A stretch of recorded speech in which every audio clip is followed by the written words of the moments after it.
Hi everyone, मैं हूं आकाश रजक और आप देख रहे हैं आरएस फिल्म्स प्रोडक्शंस। आज की वीडियो में मैं आप लोगों को स्क्रिप्ट और शूटिंग स्क्रिप्ट के बीच में डिफरेंस बताऊंगा। देखिए, बहुत सारे राइटर्स के मन में ये डाउट रहता है कि स्क्रिप्ट और शूटिंग स्क्रिप्ट के बीच में क्या अंतर होता है। तो अगर आप एक राइटर है तो ये वीडियो आपको पूरा लास्ट तक जरूर देखना चाहिए और जानना चाहिए कि शूटिंग स्क्रिप्ट क्या होती है और क्या अंतर होता है शूटिंग स्क्रिप्ट और नॉर्मल स्क्रिप्ट में। तो आप वीडियो को पूरा लास्ट तक जरूर देखिए और अगर आप हमारे चैनल पर नए हैं तो इसे सब्सक्राइब जरूर कर लीजिए, क्योंकि सब्सक्राइब करेंगे तो फिल्म मेकिंग और स्क्रिप्ट राइटिंग से रिलेटेड वीडियोस हमेशा आपको हमारे चैनल पर मिलते रहेंगे। देखिए, आज की वीडियो में आप लोगों को शूटिंग स्क्रिप्ट और स्क्रिप्ट के बीच में डिफरेंस बता रहा हूं, लेकिन अगर आप कंप्लीट वे में प्रोफेशनल तरीके से स्क्रिप्ट राइटिंग सीखना चाहते हैं तो आप हमारे A to Z script writing online certificate course को ज्वाइन कर सकते हैं। उस कोर्स में आप लोगों को कंप्लीट स्क्रिप्ट राइटिंग की ट्रेनिंग दी गई है। बेसिक लेवल से लेकर के एडवांस लेवल तक सिखाया गया है, तो आप उसे ज्वाइन कर सकते हैं। उसमें टाइम टू टाइम ऑफर्स भी चलते रहते हैं, तो उसे ज्वाइन करने के लिए या फिर उसके बारे में अधिक जानकारी लेने के लिए या फिर फी वगैरह पता करने के लिए, ऑफर्स के बारे में पता करने के लिए आप हमें स्क्रीन पर दिए गए नंबर पर कॉन्टैक्ट कर सकते हैं। तो अगर आप कोर्स को ज्वाइन करना चाहते हैं तो जरूर कॉन्टैक्ट कीजिए और अगर आप एक राइटर बनना चाहते हैं तो आपको इस कोर्स को जरूर करना ही चाहिए। तो चलिए मैं आप लोगों को बताता हूं कि स्क्रिप्ट और शूटिंग स्क्रिप्ट में क्या अंतर होता है। सबसे पहले तो आप ये समझ लीजिए कि स्क्रिप्ट जो है उसमें क्या क्या चीजें आ जाती है। देखिए, स्क्रिप्ट को अगर आप करेक्ट वे में 8 एलिमेंट्स को यूज करके लिखते हैं तो उसे कहते हैं हम लोग बाउंड स्क्रिप्ट। तो ये जो बाउंड स्क्रिप्ट है और शूटिंग स्क्रिप्ट है, दोनों के बीच में आज मैं डिफरेंस को क्लियर करने वाला हूं। देखिए, अगर आप एक स्क्रिप्ट लिखते हैं तो उस स्क्रिप्ट में जो है वो लगभग 8 एलिमेंट्स आ जाते हैं। जैसे उसमें सबसे पहले सीन हेडिंग होती है। सीन हेडिंग यानी जिसमें सीन 1, 2 ये सब लिखी हुई रहती है। लोकेशन इंटीरियर है, एक्सटीरियर है, डे टाइम है, नाइट टाइम है, ये सब लिखी हुई रहती है। सेकेंडली, जो एक्शन का पार्ट होता है वो जो डिस्क्रिप्शन होती है वो लिखी हुई रहती है एक्शन के पार्ट में, यानी क्या घटित हो रही है वहां पर वो सब डिस्क्रिप्शन के पार्ट में लिखा हुआ रहता है। उसके बाद थर्ड नंबर पे कैरेक्टर का नाम, यानी किस किरदार के द्वारा डायलॉग को बोला जा रहा है। फिर फोर्थ नंबर पर है पैरेंथेटिकल। पैरेंथेटिकल में होता है कि किरदार जो बोल रहे हैं वो किस हावभाव से डायलॉग को बोल रहे हैं, किस एक्सप्रेशन से डायलॉग को बोल रहा है। उसी तरह से फिफ्थ नंबर पर आ जाते हैं डायलॉग्स।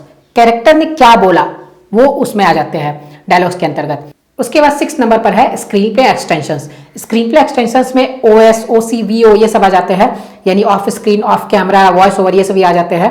और इन सब में अभी डिटेल्स में मैं नहीं जाऊंगा क्योंकि ये लंबे टॉपिक्स है, तो इसे समझाने में फिर पूरा वीडियो खत्म हो जाएगा। उसके बाद फिर 7 नंबर पर आ जाती है स्क्रीन प्ले ट्रांजिशन, जैसे कट टू है, dissolve to, fade out, fade in, ये सभी। और उसके बाद 8 नंबर पर आ जाती है कैमरा शॉट्स, यानी मिड शॉट है, यानी मीडियम शॉट है, काउबॉय शॉट है, क्लोजअप शॉट है, एक्सट्रीम वाइड शॉट है, तो ये आ जाते हैं। तो ये 8 एलिमेंट्स स्क्रिप्ट के, इन सभी को मिला करके जब स्क्रिप्ट को लिखा जाता है तो वो होती है स्क्रिप्ट, एक बाउंड स्क्रिप्ट बन जाती है। लेकिन ये जो बाउंड स्क्रिप्ट होती है, यानी इसे स्क्रिप्ट भी कहा जाता है, लेकिन ये जो बाउंड स्क्रिप्ट है और जो शूटिंग स्क्रिप्ट है, दोनों के बीच में काफी अंतर होता है। क्या अंतर है? देखिए, शूटिंग स्क्रिप्ट जो है उसे प्रिपेयर किया जाता है ज्यादातर डायरेक्टर्स के द्वारा। राइटर्स जो है वो जो अपनी बाउंड स्क्रिप्ट है वो कंप्लीट करके दे देते हैं और उस पर फिर डायरेक्टर्स काम करते हैं। डायरेक्टर्स शूटिंग के हिसाब से स्क्रिप्ट को फिर दोबारा उसमें ऐड करते हैं कुछ कुछ चीजें, यानी जैसे जो डायरेक्टर्स है वो अपने हिसाब से उन्हें क्या क्या डिटेलिंग उसमें चाहिए, क्या क्या शूट के समय उन्हें उस डिस्क्रिप्शन में चाहिए या क्या क्या उन्हें जरूरत पड़ेगी, तो वो सभी चीजें वो लिख लेते हैं उसमें। जैसे इसमें क्या क्या चीजें एडिशनली लिखी जा सकती है वो मैं आप लोग को बता देता हूँ।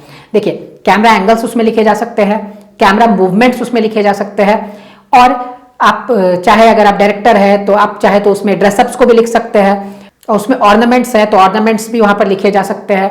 उस सब के अलावा फिर उसमें जो इक्विपमेंट्स यूज की जाएंगी उस पर्टिकुलर शॉट को लेते समय वो भी लिखी जा सकती है। जैसे अगर कोई शॉट है, उस शॉट को अगर जिमी से लिया जाना है तो वहां पर जिमी लिखा जा सकता है। किसी शॉट को ट्राइपॉड पर लगा करके लेना है तो वहां पर ट्राइपॉड लिखा जा सकता है। किसी शॉट को हैंड हेल्ड लेना है, हाथ से लेना है, या शोल्डर पर लगा कर लेना है तो वो उस तरीके से लिखा जा सकता है। तो इक्विपमेंट्स यूज भी उसमें ऐड की जा सकती है। तो जितनी डिटेल डायरेक्टर चाहता है शूटिंग से पहले तो उसे कहा जाता है शूटिंग स्क्रिप्ट। मेरे कहने का मतलब यह है कि जब भी शूटिंग से पहले स्क्रिप्ट को रेडी की जाती है शूटिंग के पर्पज से, कि इस स्क्रिप्ट को देख करके शूट होगी, कहाँ किस तरीके से कैमरा लगेगा, कैमरा एंगल क्या रहेगी, मूवमेंट क्या रहेगी, किस तरह का ड्रेसअप होगा और किस तरह के इक्विपमेंट्स यूज किए जाएंगे, तो इन सभी को मिला करके जब एक स्क्रिप्ट को रेडी की जाती है तो वो बन जाती है शूटिंग स्क्रिप्ट। अब देखिए, ज्यादातर केस में मैं आप लोगों को यहाँ पर क्लियर कर दूं कि डायरेक्टर्स इस शूटिंग स्क्रिप्ट को रेडी करते हैं, उसमें टेक्निकल चीजें ऐड करते हैं। लेकिन कभी कभी अगर राइटर्स को जानकारी है तो वो भी इसमें ऐड कर देते हैं। लेकिन फिर देखिए, अगर राइटर ही उस फिल्म को डायरेक्ट नहीं कर रहे हैं तो फिर वो तो टेक्निकल चीजें उसमें लिखेंगे नहीं, क्योंकि वो फिर डायरेक्टर के हिसाब से होती है। तो चाहे तो असिस्टेंट डायरेक्टर्स करेंगे या फिर डायरेक्टर खुद उन चीजों को वहां पर ऐड करके शूटिंग स्क्रिप्ट जो है वो बनाते हैं। तो शूटिंग स्क्रिप्ट और बाउंड स्क्रिप्ट के बीच में आपको डिफरेंस जो है वो समझ में आ गया होगा। तो उम्मीद करता हूं कि आपको वीडियो पसंद आया तो उसे लाइक और शेयर जरूर कर दीजिए और चैनल पर नए हैं तो उसे सब्सक्राइब जरूर कर लीजिए। फिर मिलते हैं हम लोग एक नए वीडियो के साथ, तब तक के लिए बाय बाय।